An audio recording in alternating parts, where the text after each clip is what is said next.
Hiqni dorë menjëherë. Këto ushqime po ju shkaktojnë kapslëk. Gratë vuajnë më tepër nga konstipacioni dhe problemet e aparatit tretës. Sipas ekspertëve, kjo ndodh për shkak të regjimit ushqimor që ato ndjekin.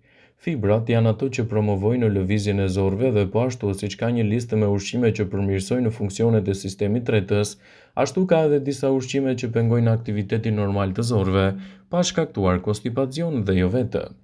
Nëse vuani nga kapslëku, duhet të hiqni dorë pak nga këto ushqime: bulmeti, ushqimet e skuqura, bananet dhe kajsit dhe orizi, dhe zvendësimi i tyre me ushqime më të pasura me element ushqyes do t'ju ndihmojë të përmirësoni strukturën e tretjes suaj dhe të mos vuani gjithashtu nga problemet e kapslëkut.